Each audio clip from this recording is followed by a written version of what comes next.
Hi, I'm Bernard Leong, and you may know me as the executive who have read and still comprehending Xi Jinping's 2 volumes of governance in China. And in my spare time, I want to understand whether China and US will eventually end up in a trade war from an Asian perspective.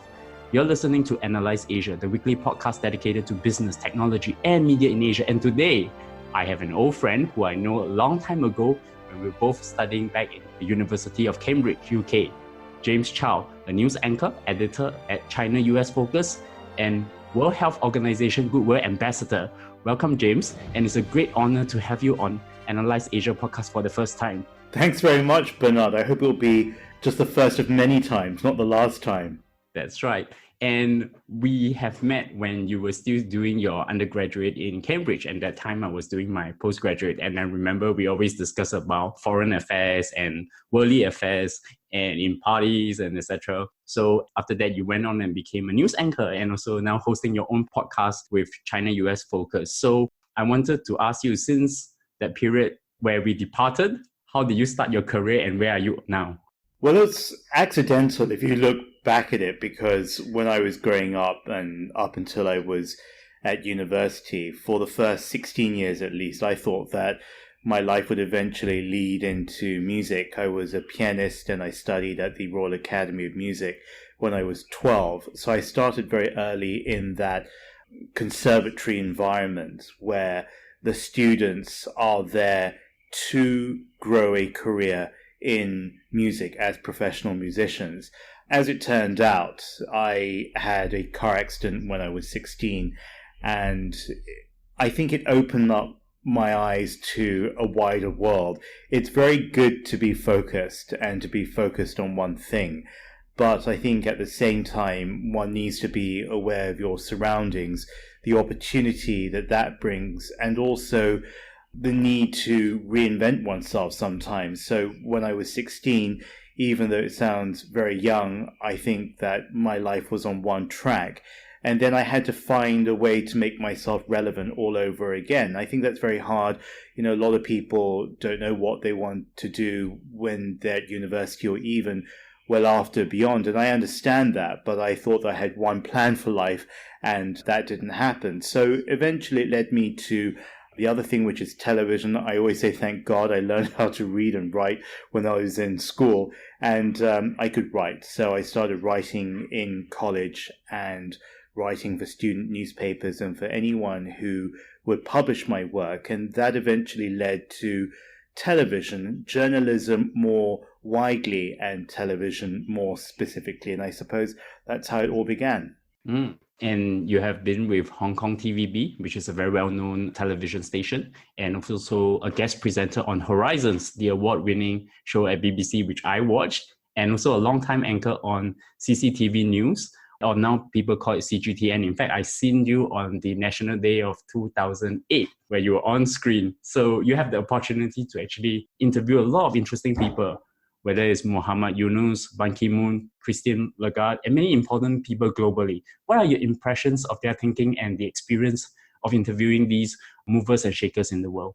I think the one thing that they do share, even though they are very different, if you place them one against the other, is the ability to anticipate what the major trends are going to be. And quite often, these personalities are of course, not just eyewitnesses to those changes, but are participants, are key actors in the transformation that they help shape. So they predict, but also they help to influence and to create and realize that vision that they foresee. And I think that what else they possess in terms of unique skills is the ability to share that from their own platforms, but with the linkages to the major challenges of the day.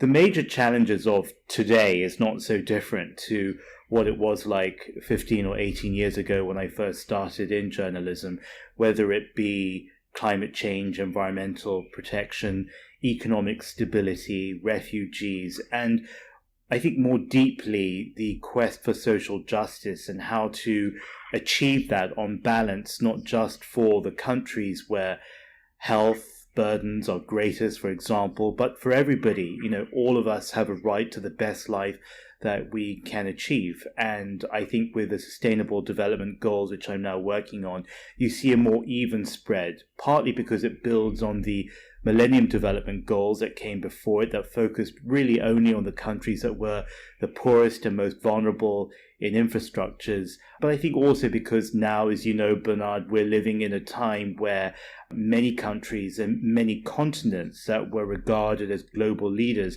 are experiencing severe challenges to their own identities as countries and communities, and identities as individuals. And of course, we think about Brexit, we think about Europe as a whole, we think about the United States, we think about China included amongst that, we think about Latin America and Africa. But I think it's very important through the interviews I've done that what I've also learned is the ability to reinvent, to adapt to changes, and also to pick out amongst the many different strands of thought which ones are most relevant to you and can benefit you the most, while also improving the choices and the opportunities for mankind as a whole. And of course, we are living in a very interesting times because of the polarization, as you mentioned, Brexit, populism, and all the sort of fake news and all the different things that are happening as well. You have recently gone to the US and have the opportunity to speak to former US President Jimmy Carter again. What are the new takeaways you learned from the conversation with him this time round? Well, I interviewed him about 14 months ago, and then, as you said, a few weeks ago. In some ways, it was remarkably different. Maybe, I think, because having spoken to him once, I was more acutely aware of what I wanted the second time round, and also because of my own awareness of where the world is headed as a whole. In terms of him, what makes him so fascinating and so important, which is more than fascinating, is that he had his 4 years in the White House, yet he's gone on to create the post-presidency president. He's given life and definition to a person who should be retired from politics, but in his case has gone on to pursue a career that is as vibrant and meaningful as the ones he spent as an elected politician. And I think that what I came away with this time was a restored faith in my religion, because he spoke about religion to some extent. But I think what's more universally relatable is faith in an improved state of the world. Here is a man who, well into his 90s, who has seen some of the worst times if you think about Laos and Cambodia, Vietnam. His presidency came on the back foot of all that. He has such incredible belief in our abilities as human beings and in our capacity to do work for the good. So that's what I came out of the room thinking after speaking to him. And I was thinking before our own conversation, Bernard, about what parts of that time with President Carter were the most touching. I asked him how he first came to be interested in China, because I read in his book that as a young boy, meaning well under the age of 10, he used to donate a nickel a week, which was a significant sum of money for a young boy in 1920s Georgia, that he would give to missionaries to help build schools and hospitals in China. And so I wondered what interested him about this country on the other side of the planet, when they spoke a different language, they looked very differently to the people whom he grew up with, which were largely people of European descent and African Americans. He grew up in Artree, which was a largely African American community. And he told me that the missionaries were what influenced him in the very beginning. The missionaries, the women who went to China, and then they came back with these wonderful stories about what was happening over there. And then he linked that to a story about Deng Xiaoping, who, after they set up the relationship, the normalization of the China-US relationship, Deng asked him, what's the one thing that you would want? What would you want specifically? So he said, without missing a beat, that he wanted freedom of worship in China, the distribution of Bibles, and the return of American missionaries. And Deng said, well, let me think about it. I'll get back to you tomorrow. And he came back the next day and told Carter that after much thought, he was going to change the laws to guarantee freedom of worship in China. He's going to allow the distribution of Bibles, but no to missionaries, because, as you know, many people, not just in China, but in countries which saw this huge influx of missionaries saw it as a form of colonialism. So it was really interesting to me that the beginning of his life was very much linked to what he's gone on to achieve as a man. That's probably the most interesting part of your journey too. You have an interesting career, being in tune as a news anchor on what's happening across the world. So I want to ask you, what are the interesting lessons you can share with my audience on your career? Wow. I think they're important to me. I don't know if anybody else would think it's important, but I've always seen it as a huge privilege to be able to sit in front of, say, Robert Mugabe or Winnie Mandela or Jimmy Carter, and to be able to ask questions, not only the questions that I want answers to, but questions that I hope and I believe that other people will want to be asked. So I see myself as a vessel, in a sense, as a conduit, a messenger, and to be able to share that experience more widely, especially in this era of technology and social media, has been one of the great opportunities. From Winnie Mandela, I guess I took away that reconciliation is very important, that you are met with a series of choices in life at different moments in history where you have a choice to either go left or right or somewhere in between. And I always believe that it was the compassionate influence of Nelson Mandela, and to some extent Winnie Mandela, who was the mother of this struggle and eventual victory against apartheid that opened up South Africa to the world, and then installed South Africa as a beacon of hope for the world, in which it remains today. But that story could have ended very differently, and yet the key actors influenced the communities they led to make good choices. So that's one thing I think about. And I suppose when I think of the other people like Mahathir Mohamad, whom I've just interviewed in Malaysia, what I also think is don't count anybody out. I remember in the years in which he was not Prime Minister, probably, say, 5 years ago, I expressed to some people that I wanted to go and interview him. And they said to me, why would you want to interview him? He's an old man. He's past it. He's expired. He's not relevant. He just wants to be heard. He just talks. And I think it's very important not to be swayed too much by what other people think, even if that's the popular opinion. I have always admired him and always believed that he had so much more to give and to offer, even if you're not in elected office at the time. So I think it's very easy to diminish people, especially if they're not in current positions of power. But the Mahathir example alone and what he goes on to achieve every day in Malaysia, no matter how complex and difficult and insurmountable it may appear to be, proves again that everybody is relevant and never count anybody out. It seems that in this era, we seem to have forgotten the peace that we have gotten through a lot of conflicts, and people are now forgetting the lessons they have learned probably 100 years ago. We seem to be going into a time of unknown. You are currently an editor with China-US Focus, an initiative of the China-United States Exchange Foundation, and you have a podcast there as well. What's the aim of the initiative, and who are the audience that you're trying to reach? Well, the audience I'm trying to reach is a younger demographic, because that's the spirit of the US-China relationship. You talk about peace, and I think about 1979, and I think about Carter and Deng Xiaoping, how they came together.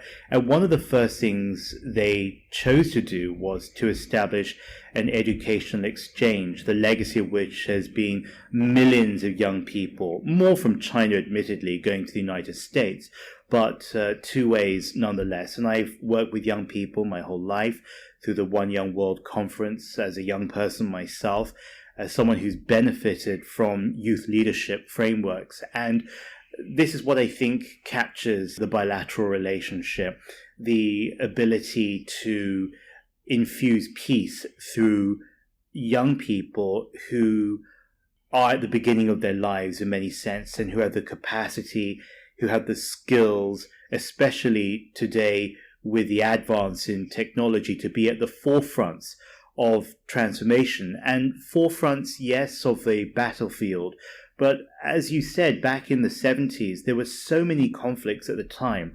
And someone told me at the Carter Center a couple of weeks ago in Atlanta that not since 1979 has an American soldier died on a battlefield in East Asia in those 40 years since. So when I think of that relationship, I think of all the possibilities, not just for these two countries, but for everybody. It should be an inclusive achievement for all.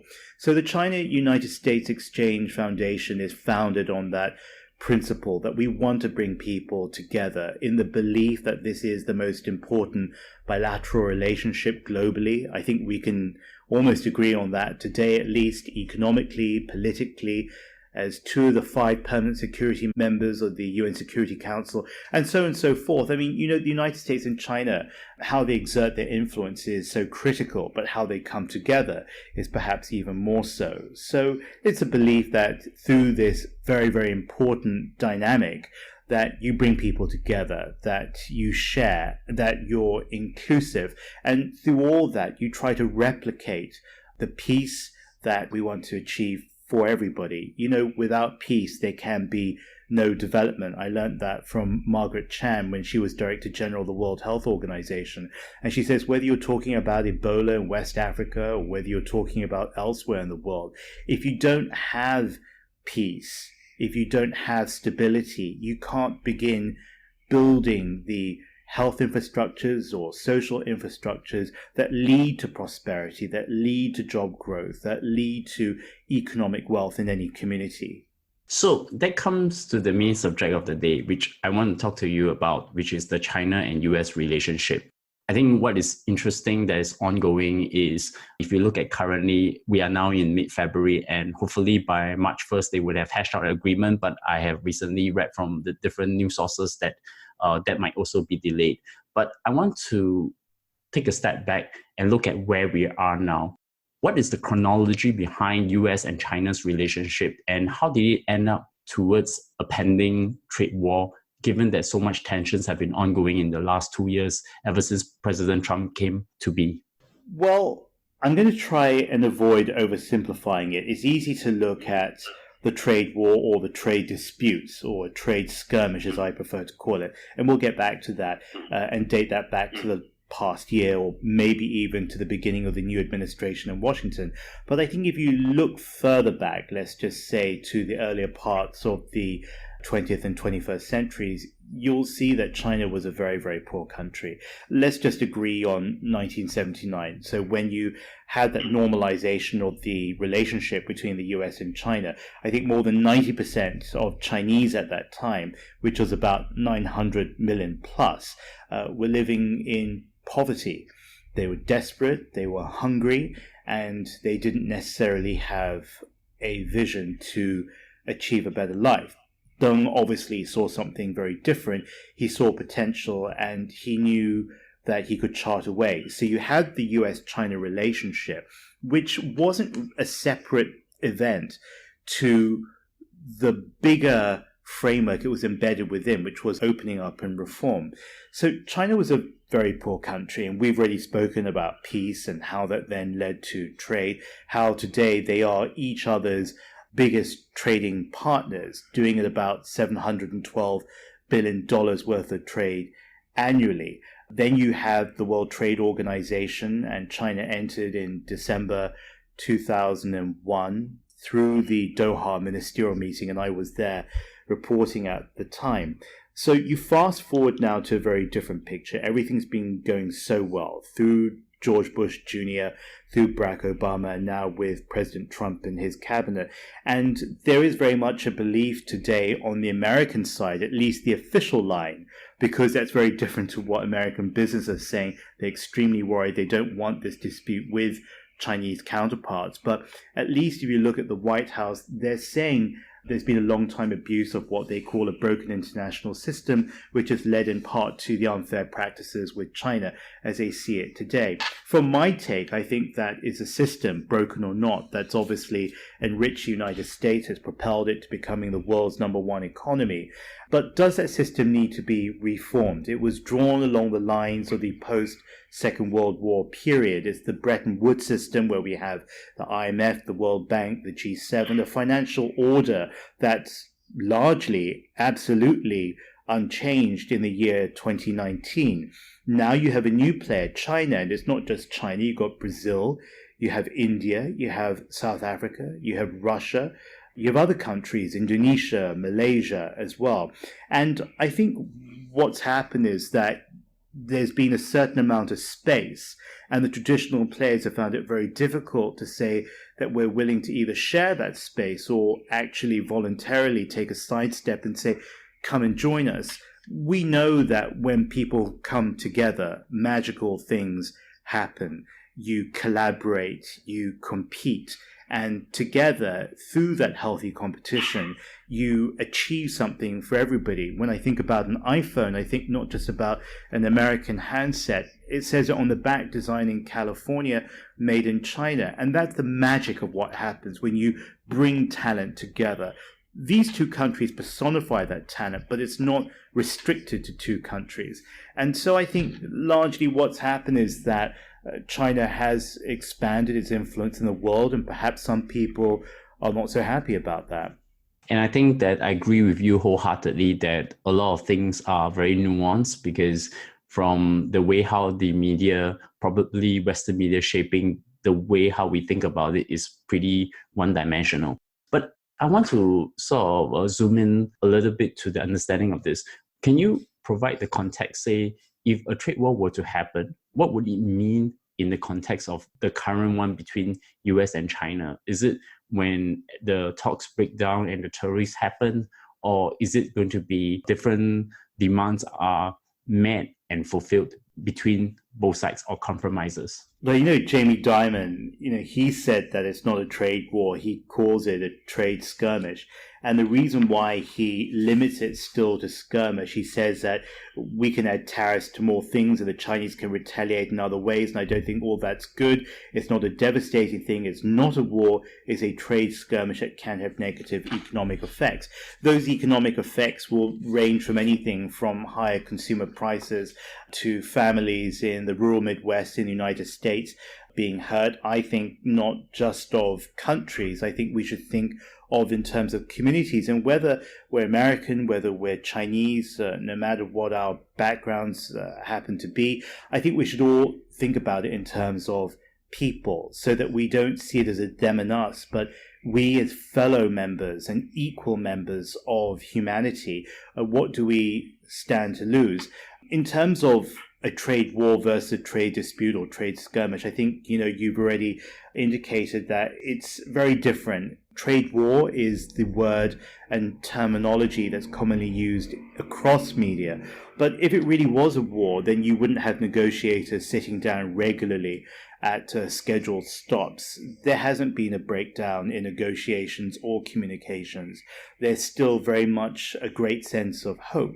The United States and China certainly do want to work with each other. And I think in terms of the Chinese side, they are open to trying to find a better way forward, which will help reduce the trade deficit that the American leadership is so concerned about. When you look at the trade deficit, now this is one of the problems over here, the widely reported figure is at around 320 billion US dollars, give or take. And certainly if you minus imports from exports, then you'll get a similar figure in terms of an annual trade deficit.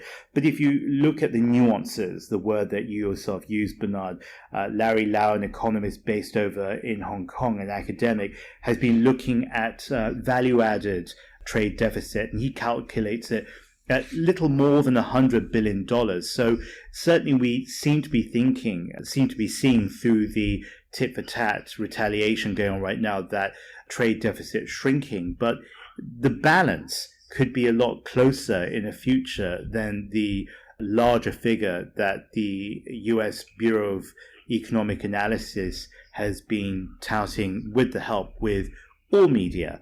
But I think that, if you're starting with different base numbers, it's hard to come to an agreement sooner.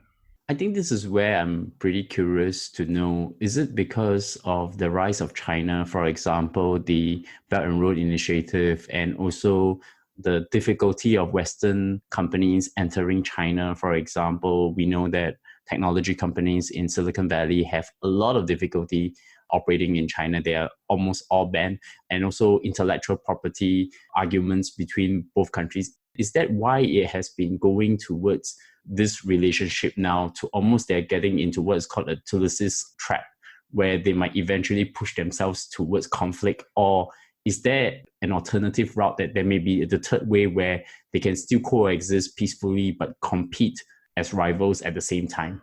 Well, first of all, I think they will find a way to coexist peacefully. They found a way to do that over the last 40 years, and in particular in the 3-decade period of silence before that normalization after the Second World War. And I think that we as humans, we're very stubborn, and we're very foolish, and we're not wise in many ways. We allow history to repeat, but also we're incredibly good at adapting and being flexible when we're forced to be sometimes.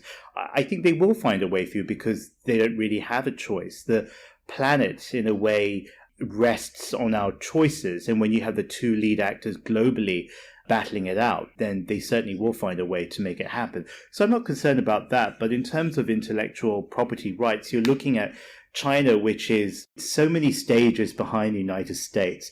When you look at America, it's got Silicon Valley, it's got Stanford, Harvard, Princeton.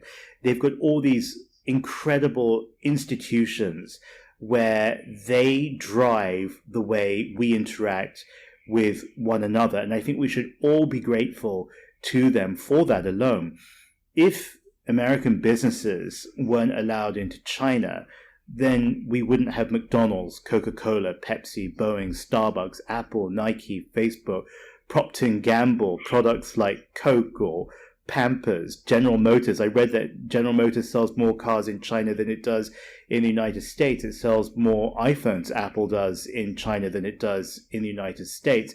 So this myth, I think, that has been allowed to roll and get bigger like a snowball is incorrect, that American business aren't allowed in China.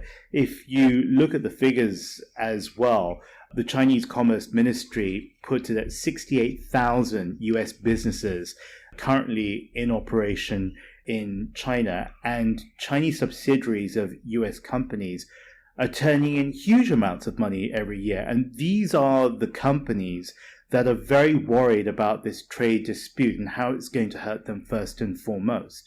So I think, what you said in terms of a China rise, I think even that phrase, which is accurate, if you look at it, China has risen in terms of economy, influence, standing, and dignity. But I think that phrase has come now to be associated with something that's very negative, that you have to be afraid of someone in case they loom larger than you, that they stand taller than you.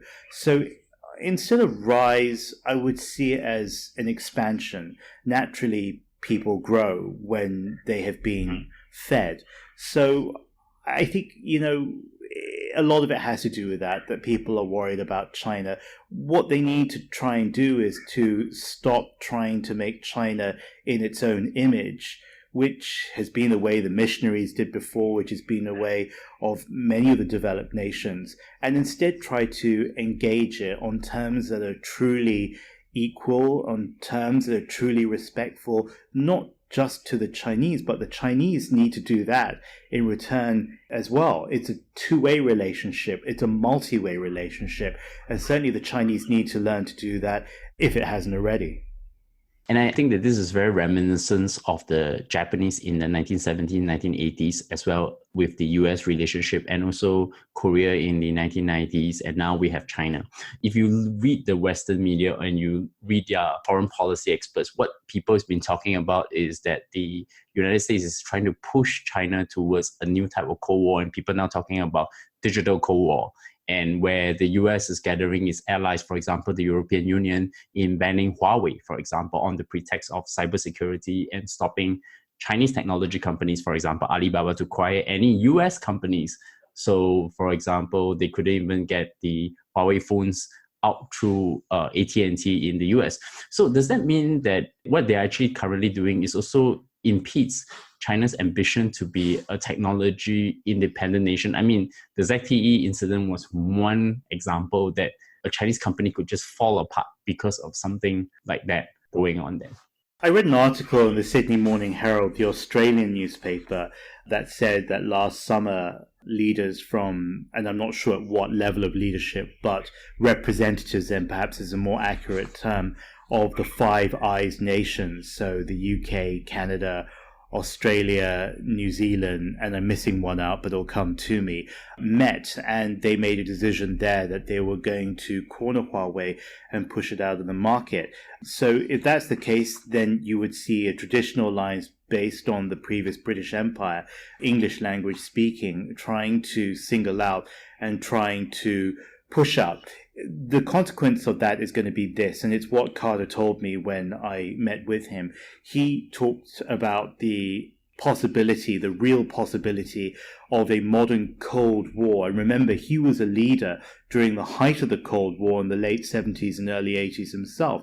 And I asked him, I said, you warned that a modern Cold War is not inconceivable if misperceptions and miscalculations are allowed to continue. So what parallels did he see between, say, 79, 78, 81, 82 to what he sees now in 2019? And he said back in the days when he was serving as president, the United States was struggling against the Soviet Union as a potential military superpower, and also competing with the Soviet Union in almost every small country around the world, some major ones for influence and for trade benefits. And he says that what he's now trying to do in his current role is to prevent China and the United States from walking down that same track. He wants to see and identify ways to group them together rather than to exacerbate what's being perceived as uncomfortable competition that could lead to what he says would be a reversion into a Cold War. Certainly we've seen a Cold War mentality. And before we go further on that, I do want to pick up on one of the points that you just mentioned there.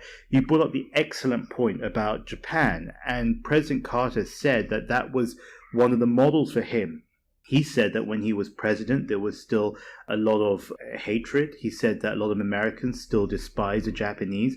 The Japanese were trading fairly with the United States, but always to its advantage. And how would they see a way around that? So what they did is that he appointed 3 Americans, and the Japanese prime minister of that time appointed 3 Japanese. They were never identified. To this day, we don't know who they are. But these 6 people got together. He called them the wise men. So I assume back in those days, they were men.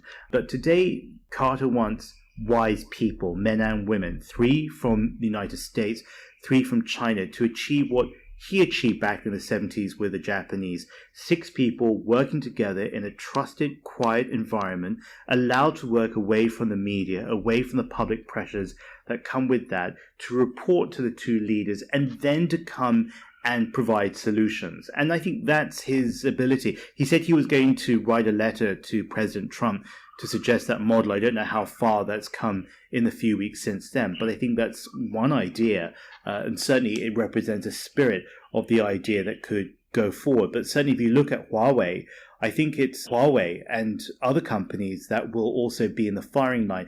And also remember this, when it's not China, it's going to be somebody else. It will be India, Brazil, South Africa, whoever happens to be challenging the status quo. Those in the leadership pole positions will find them threatening as well. So I don't think it's specific necessarily to China, but China on the rise, China expanding in its shape and form in 2019 represents probably the biggest threat to them in their eyes. And I think that they have never encountered a country that has far more total addressable market as compared to in the past. If you look at Japan and Korea, their population is 60 million, and the business activities that they could do is really limited, and they have to expand worldwide. China itself has a very big domestic market. They don't need to go out, right? So, for example, we talk about things like Made in China 2025. And recently, the Chinese government, in order to de-escalate the trade tensions, it tries to drop it to appease the US government. I think Will you still continue to see the Chinese moving to become technology independent by focusing on AI, focusing on semiconductors and technology to make sure that they are self-sufficient so that they won't be held hostage? And I think that's very good because it actually promotes competition of innovation between both ends. I mean, we both want flying cars, I hope. Well, with Made in China 2025, we've seen that take on perhaps a new form in recent weeks and months. And I think that in itself should be interpreted as a clear indication of goodwill, but also actionable proof that China listens, that it's heard the concerns around there. I certainly think, as an independent person in between, that some of the concerns that the Americans have and other countries have about China are very valid. You're always going to be worried when there's someone coming up and the neighbor's going to get the better car or the better gate or the nicer garden than you have. And I think that's fine. But I think, how do you work together? And China, I think, is listening to concerns that are not new. And then how do you create a path forward so that you can all coexist, as you said, peacefully and work together? We had to be very careful about not, again, seeing this as a them and us, but rather than, if you create opportunities together, then your peoples benefit together. So, for example, when you have thriving trade, you have thriving businesses, you have increased job opportunities for your own domestic market, not just for the Chinese in that case. So I think you need to give it a real 360-degree look. The importance of the US-China relationship has impact to the rest of the world. And one of the things that, living in Southeast Asia, where we can feel the influence for both China and US, we are very afraid to be asked to take sides at some point. And I think the most interesting event that actually happened recently was the recent detention of Huawei's CFO, Meng Wanzhou, in Canada, who happens to be the daughter of Huawei's founder, Ren Zhengfei, immediately after the meeting of President Xi and President Trump. What I'm interested to really understand is, what are the perspectives that you could draw on this event? And I would put it together. Canada also got itself caught in the center and also has its own citizens now detained in China. So what do they need to do in order to not have getting pressure from both sides to actually wanting to do things that they want on each end? Well, I think Canada is in a very difficult position. I think that to some extent it may have chosen to place itself in the middle, but however it occurred in the beginning through, say, an extradition request, or how far it had to follow the letter of the law, I think that what we've seen in recent weeks has been difficult, where you see government figures from the Canadian side giving pretty combative press conferences, and I understand why, because they have a number of their nationals in detention in China since the arrest of Meng, so one can perhaps draw linkages between these different events. But it's hard, if I was, say, a crisis comms or advisor at this time, I would say, dial down on the language a bit. It's not about whether you're right or wrong, but it's about protecting your nationals at this time. So they've been asking or demanding the release of their nationals, but that's only going to trigger an escalator response from the Chinese, who will say, well, free Meng first, and then we'll be happy to free your citizens as well. So I think the language is very important, and the way it's played out publicly hasn't been conducive towards establishing a positive solution for everybody. And I think it's very sad for the two Canadians currently in detention. I think about them and I think about their families. I think it's sad if they are somehow scapegoats in all this. And then I think about Meng, this 47-year-old woman who works for a company that, yes, was founded by her father, but ultimately she's the CFO of this company. And it's extraordinary that, in some sense, that she has been held responsible for an entire company. And then you look at the circumstances of it as well. Jeffrey Sachs in a sense, has become another casualty of this. He wrote a long piece of Project Syndicate, which I'm sure you read, and he said that there's been no precedent for this, that Meng is charged of violating US sanctions on Iran. But even if that was the case, both US and non-US businesses, and a large number of them, have violated US sanctions against Iran and other countries. So he cited the example of JP Morgan Chase. They had to pay over $88 million in fines for violating US sanctions against Iran, against Cuba, against Sudan. And yet Jamie Dimon, he says, wasn't grabbed off a plane and whisked into custody. And there have been other examples: Bank of Tokyo, Mitsubishi, Bank of Moscow, Bank of Guam, Bank of America, Barclays, BNP Paribas, who have all found themselves in similar boats in violation, he says, but none of their CEOs, or in the case of Meng, CFOs, have been arrested and publicly arrested in such a way.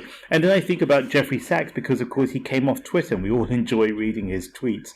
You know, he was an architect of the Millennium Development Goals. He's been absolutely key in the construction and also in the continued life of the SDGs. And yet, you know, he's come off social media, I think, you know, a lot in direct reaction to the hostility that came firing at him, saying, you know, how could you say this? How could you stand up for the Chinese? I don't think he was standing up for the Chinese. I think he was just standing up for his own opinion. And that opinion is as informed as the best out there. And I think that he's unfortunately caught in, because I think what he's really trying to argue is the rule of law, which comes to this point because most of my audience are people who are from businesses, whether they're in the US, in Asia, looking at this. I think one of the major criticisms that came out is that China always imposed technology transfer and peek into the source codes of US tech companies in the software side, and also allow certain unfair competition against US companies before they can enter into China. Will there requirement change in order for the current tensions to end? Because this is one of those conditions that both sides are trying to negotiate currently. That I don't know, but looking ahead, this is what I think is going to happen. At some point, the trade war or the trade dispute will end, because it has a limited shelf life.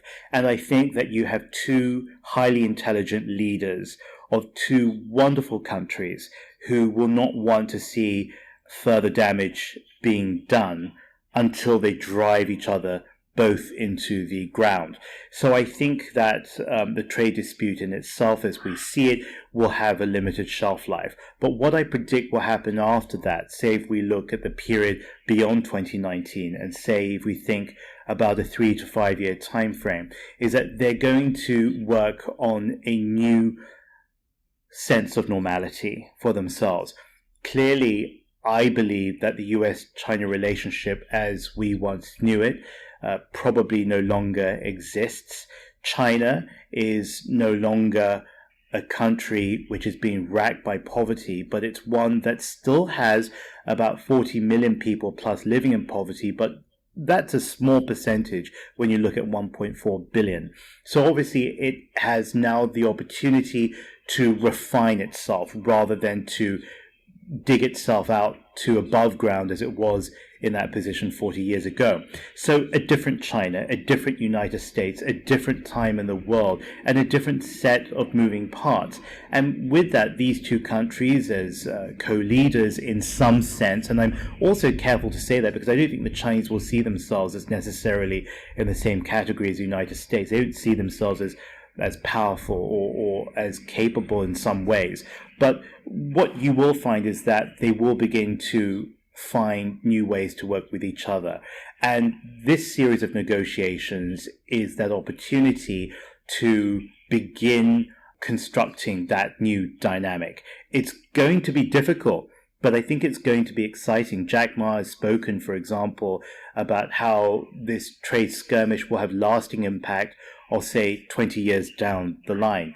So is it a good thing? I think it is if they listen to each other and if they adjust and compromise. You know, that's what politics is about. It's not about imposing your will on the other side and forcing them until they have to agree to you, but it's really establishing a two-way relationship that works for both. And I hope, in a sense, the world works for all, because you don't want a China-US relationship that's only beneficial to the 2+ billion people on either side. You want a relationship that's going to enrich everybody everywhere, no matter where you happen to be born and no matter where you happen to live. You have given a very good insight. I think what this particular trade skirmish, tensions, or trade war, people talk about it, is about a recalibration of the relationship between China and US.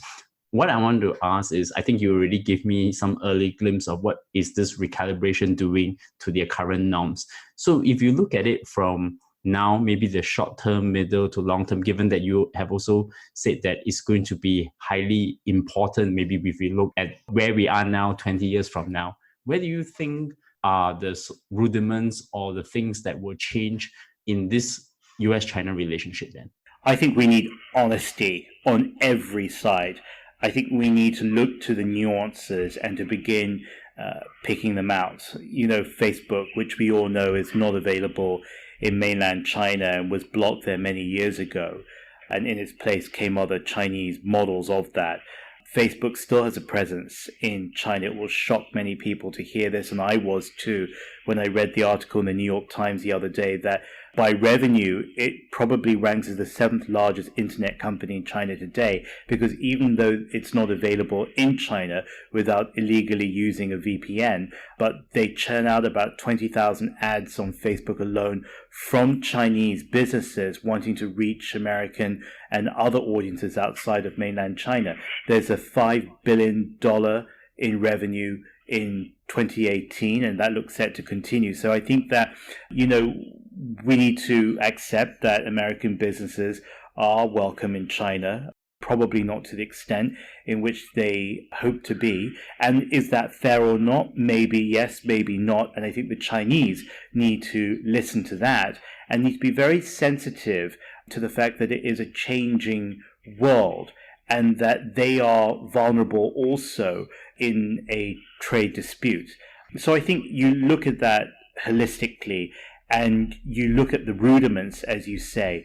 And what would you pick out over here? I would think that if you're a good leader of your country, you would keep foremost in your mind your people and the opportunities they need to live their best life. And I think that is the basic principle of human rights, that you have access to the most basic services, whether it be healthcare, education, security, clean air, clean water sources. And I think that none of us as a world can actually boast and say that we have all that already. And I think this is a very good time to actually end this conversation today. But of course, I would love to have you back sometime. Maybe we can discuss the aftermath of it and look at it. And maybe even 20 years from now, when we look back at this point in time, what does it look like? So James, many thanks for coming on the show. Before we close, I want to ask you 2 questions. So my first question is, can you recommend a book, movie, podcast, or anything which recently made an impact to your work and personal life? Podcast, I would say listen to Analyse Asia. And I would also say there's China in the World podcast by Paul Hanley at the Carnegie Tsinghua Center. And I did have a podcast, as you said, which is still up live on the ChinaUSFocus.com website. But I'll have a new platform starting in the next week. So I'd love to share that with your audience, Bernard. It will be a mixture of media, not only podcasts, and it will be coloring China and what Chinese people are doing around the world. But more importantly, it will be linking that to how we can all get better for ourselves, so that, again, we don't see ourselves as countries, but as fellow members of mankind. And books, movies. Movie, I haven't seen it yet, but I'm very keen to watch The Green Book, which has been executive produced by my friend's husband. And I still love Hidden Secrets, which I watched on the plane back from the States 2 weeks ago. And I was very interested in the documentary RBG Ruth Bader Ginsburg, which I thought was illuminating in many ways.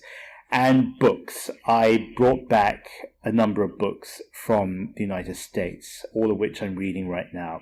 I was given a book by President Carter, Faith, A Journey for All, which won the Grammy Award for Spoken Word Album a few days ago in Los Angeles. It's his second Grammy. I found a first edition copy of The Strategy of Peace by Senator John F. Kennedy. And I went to the National Civil and Human Rights Museum, and I was delighted not only to be able to pick up a copy there of Rosa Parks' My Story, which recounts the episode of her life that changed the civil rights movement, but I was also privileged to be able to donate a copy of that book to a local library in Atlanta, Georgia. That's really a good set of recommendations. In fact, I should check out some of those since I'm actually going to Atlanta for work in the coming week. So how do my audience find you? They can find me on Twitter, where my social handle is at James Chau, one word, and Chau is CHAU. I am on Facebook, but I don't check it very much.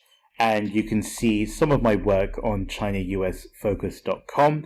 But I think much, much more importantly, on ChinaUSFocus.com, you can find the works of Chinese, American, and international opinion leaders, all talking about what I think is potentially the most transformative bilateral relationship in our world at this time. And I definitely will get the link to your new platform and put it on the show notes when we put this episode up. And you can Google me at Bernard Leong, or you can find us on iTunes, Stitcher, SoundCloud, Acast, Himalaya, and also everywhere else. So you can tweet to me your feedback. And of course, recently we have launched our audience survey. So please fill it up because we would like to know your feedback and what is the type of content you would be interested. And once again, James, many thanks for coming on the show. And it's great to connect with you again. And I think let's have this conversation again sometime soon. Thank you very much, Bernard, and good luck.